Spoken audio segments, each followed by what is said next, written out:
Hello and welcome to your Fantasy Premier League one-stop shop. I'm your host, Stephen Gallagher, world number 3 in points totals over the past 3 seasons. Today we're looking at all the key points for Game Week 24, which players to get in for the double game week, use the triple captain or assistant manager chip, which defenders, midfielders and forwards to buy, fixtures to target, optimal rotations, captaincy and more. If you're watching on YouTube or if this is your first time watching, consider dropping a like and subscribing. We're aiming for 500 likes on this video and for 4,000 subscribers by the end of the month. And if you're listening on audio, then rate the episode 5 stars if you enjoy. Let's get straight into it, starting with the injury news. For Spurs, Richarlison just returned from injury and was then subbed off after feeling some tightness in his groin, but he played 80 minutes against Elfsborg midweek, so should be available for this game week. Maddison missed the match against Leicester but should be back for this game week.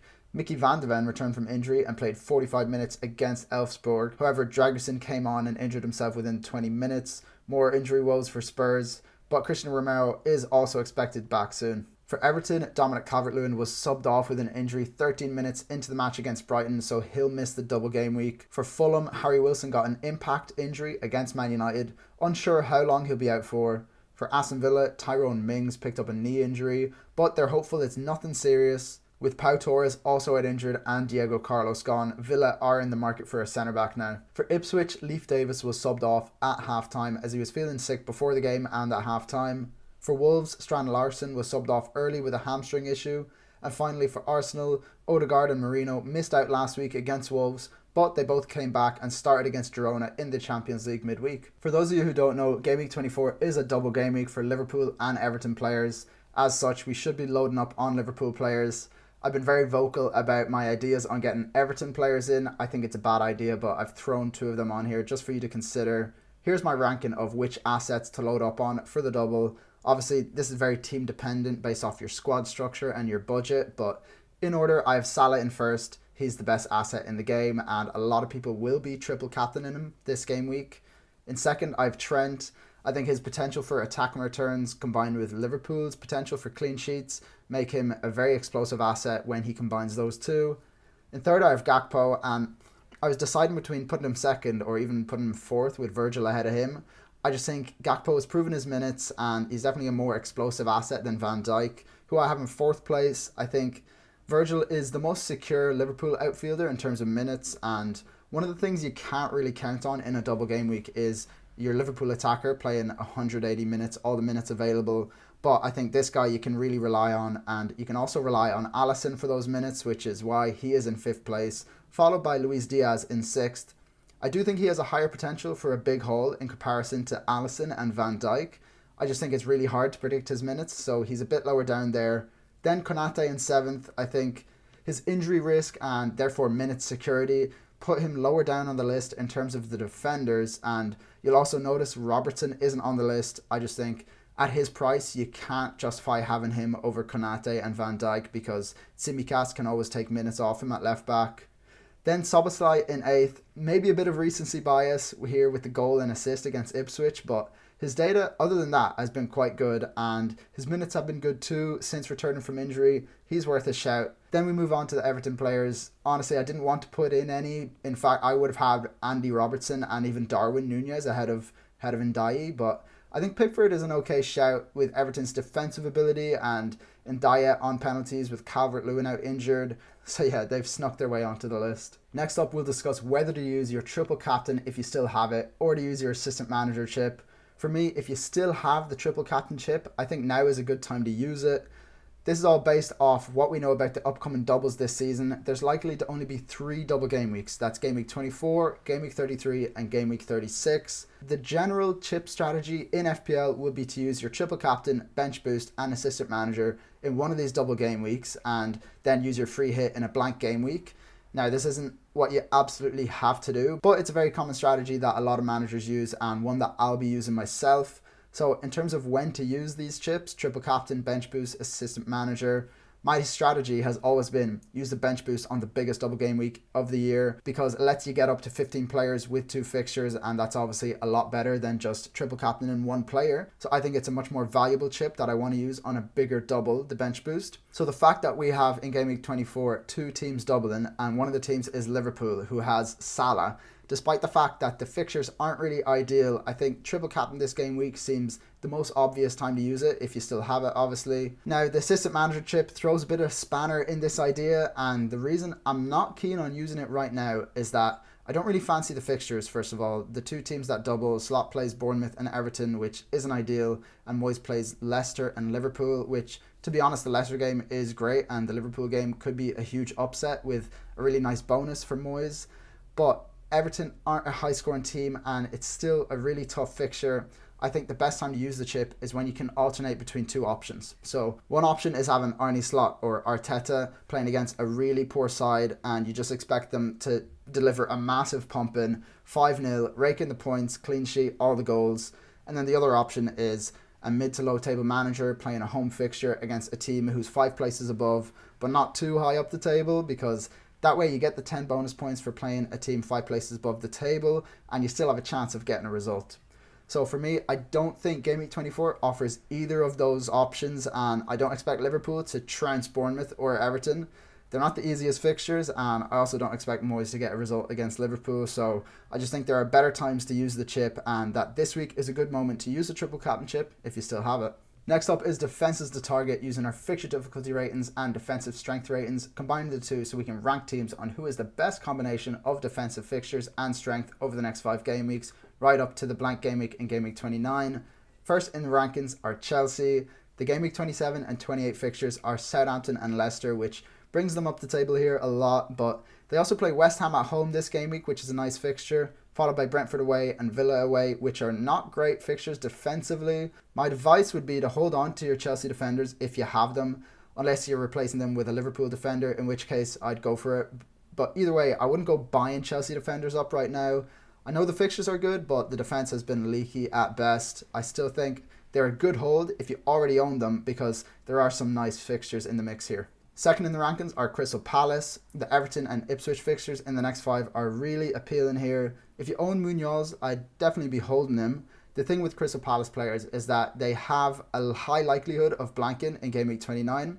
If Newcastle get to the final of the League Cup, which looks likely as they're 2 goals ahead of Arsenal going into their second leg of the semi-finals, so I wouldn't go buying Crystal Palace players up in that case, unless you plan to free hit in game week 29 anyways, which is an option. But I think it's good to stay flexible and avoid getting players in who are likely to blank. That being said, I would definitely keep Munoz because there's some nice fixtures in there. Third in the rankings are Liverpool. They're top of the rankings in my books. Everyone should be trying to get 3 Liverpool assets into their teams this game week. I know the attackers are the high upside pick, getting Gakpo alongside Salah or Luis Diaz, which I think is still a good idea, but if you want to go for the double defense, I still think it's a great shout. I already ranked them in my order of preference: Trent, Van Dijk, Alisson and Konate in that order. I think having at least one Liverpool defender is a great idea, so pick up whoever you can afford out of these 4. Fourth in the rankings are Arsenal. They play City this game week, which isn't ideal. I think the time to buy Arsenal defenders is next game week, but definitely hold if you own them right now. Now, I can understand going Raya to Alisson or going Saliba to a Liverpool defender, but the fixtures do pick up after this game week, so I'd recommend to hold on if you can. Next up is the defender rotations, where I've run a model that calculates the optimal defender rotations based off the fixtures over the next 5 game weeks. Chelsea and Bournemouth is my favourite one here. You get West Ham at home for Chelsea, then Southampton away, followed by Wolves at home for Bournemouth, then Southampton at home and Leicester at home for Chelsea. Some really nice rotation there for those 2 defenders. Next up is attacks to target, using our fixture difficulty rating and attack and strength ratings over the next 5 game weeks. First in the rankings is Chelsea. They've only won 1 game in the league since game week 17, and their attacking data has still been great if you look at their XG. So they rank 3rd for expected goals since game week 17, but rank 13th for goals scored. So they've been underperforming their expected goals data massively, and Nicholas Jackson has been missing a lot of those chances, which is Chelsea's problem right now. If Jackson can start finishing his chances, Cole Palmer will be in for a lot more points, and so will Jackson, obviously. So I'd hold on to Palmer if you have him. He's still creating, he's still a great player, and the fixtures are really nice. But if you have Nicholas Jackson, I understand selling him for the likes of Gakpo, even Wissa. I do also understand holding Jackson if you still have him, because while he's been really poor, he's still getting a lot of chances to score, and the fixtures are great. Second in the rankings is Liverpool. They're the best attack in the league, most goals, highest XG, and they have a double game week. Everyone already has Salah. If you don't have him, then get him in. And then Gakpo is the next best thing in terms of consistent minutes for a Liverpool attacker. Of course, nothing is certain with the depth Liverpool have in these positions, but Gakpo's started every single game in the league since game week 12. Of course, if you want guarantee that he'll play all minutes in this double, I doubt that, but he can get a massive haul in one of these games alone, and I think he should be near the top of everyone's transfer list this game week. Third in the rankings are Bournemouth. They pumped Forest 5-0 last week. They put 4 past Newcastle the week before. They're just scoring for fun. However, they play Liverpool next, so not the best entry point. I know we said the same about Nottingham Forest last week, but the fixtures after that are amazing. The tricky question is which Bournemouth player to get. The decision is between Kluivert, Dango and Semenyo, and that's my personal order of preference. I think Kluivert is my favourite because he's on pens and he's in great form. Dango is my second favourite because he's playing striker and accumulating a ridiculous amount of XG. And then Semenyo, it feels wrong putting him third because he's been Bournemouth's main man for a lot of games this season. He's definitely the safest pick in terms of minutes, but I just think he's a bit less explosive than Kluivert and Dango. Fourth in the rankings is Spurs. They play Brentford, Man United and Ipswich in the next 3. Really good fixtures from an attacking perspective. However, since game week 12, Spurs rank 9th for XG per 90 and 7th for goals scored. So not the attack that they were at the start of the season, but the fixtures are there. In terms of which Spurs attacker to go for, Son, Maddison and Kulusevski could be good punts with these nice upcoming fixtures. And then finally in 5th we have Brentford. Their upcoming fixtures are really nice. I think Mbeumo is one of the best transfers in this game week. Gordon to Mbeumo will be a very popular move, I think, and rightly so. He is the talisman for Brentford. He's on all set pieces and he got to retake his penalty last week after missing the first one. I think Spurs at home is a great fixture to get him in with how leaky Spurs defence has been recently. And then obviously there's Wissa, my second favourite forward transfer in this week after Cody Gakpo. Mbeumo and Wissa are the ones to go for from them. On to the attacker rotations, we see Spurs and Bournemouth ranking top, which looks really good. You get Brentford away for Spurs, Southampton away for Bournemouth, Ipswich at home for Spurs, then Brighton and Spurs away for Bournemouth. Some really nice fixtures to rotate there. On to the stats review where we analyse the best performing players in every position statistically and combine that with the fixture difficulty ratings. Players in red are the most expensive and in green are the cheapest. For goalkeepers, we're looking at expected goals conceded per 90 against the defensive fixture difficulty rating. The 2 premium keepers, Alisson and Raya, looking really good on the far right here. Then at the top of the plot, we have Henderson, Sanchez, Flecken and Onana, all with really nice fixtures coming up. Onto the defenders, we're looking at non-penalty expected goal involvement per 90 against the defensive fixture difficulty rating multiplied by the team's defensive strength. We can see Chelsea players at the top with Cucurella the most attacking of those bunch, followed by Crystal Palace and Liverpool with Munoz and Trent clearly best attacking data for their teams. Then the Arsenal defenders with Gabriel the standout option, also showing up well here, Robinson from Fulham, Dalot at Man United, Digne at Villa and Kirkes at Bournemouth. Onto the midfielders, we're looking at non-penalty expected goal involvement per 90 against the attacking fixture difficulty ratings. Chelsea players on top here with Palmer, Madueke and Enzo. Below them, everyone's kind of in a pack. We have Salah, the best expected data, followed by Jota. His per 90 stats are really good, but he's out injured again. For the Bournemouth lads, Dango seems to be the standout option based off the expected data. Onto the forwards, Haaland in the bottom right here. Man City's upcoming fixtures are really tough and he's just not doing enough to justify his price, which is skewing the price colouring system here as you can see. So let's remove him from the plot to get a better perspective of the pricing of the rest of the forwards. Nicholas Jackson we can see looking really well in the top right here. Great upcoming fixtures, great expected data. He just can't finish any of his chances. The Villa boys then, Watkins and Duran also looking solid with Duran's per 90 data actually better than Watkins. We'll see if he's still with Villa by the end of the transfer window.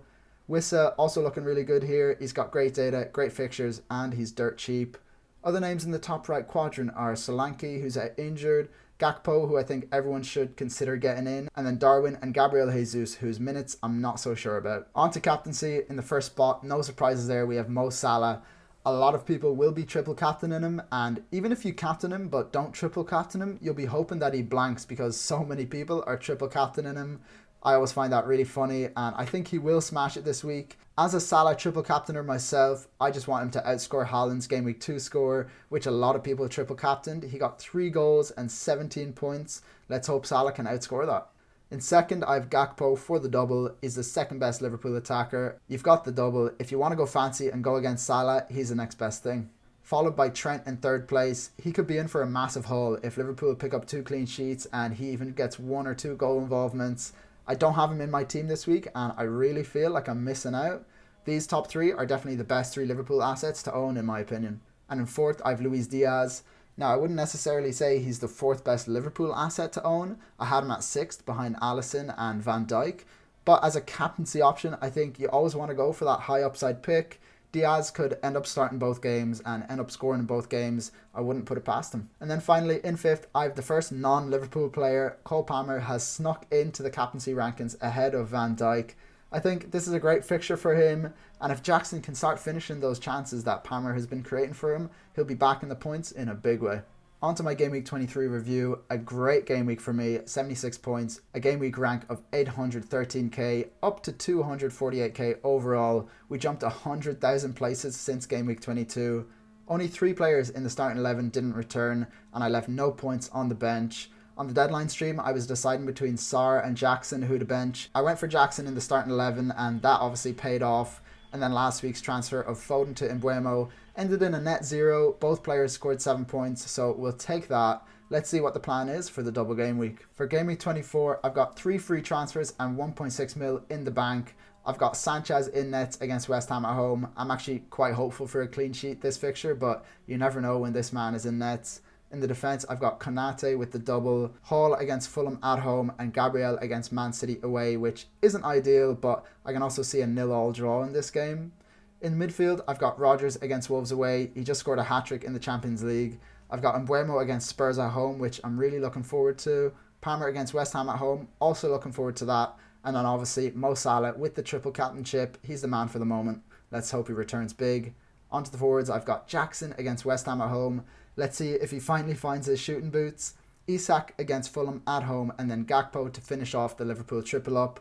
On the bench, I've Sarr against Man United away. The decision this week is whether to play him over Rodgers against Wolves away. I've got Rodgers starting currently, which I'm happy with, but I'm also really happy to have Sarr first spot on the bench in case anyone in the starting 11 doesn't play. And then I've got 2 Fulham defenders on the bench.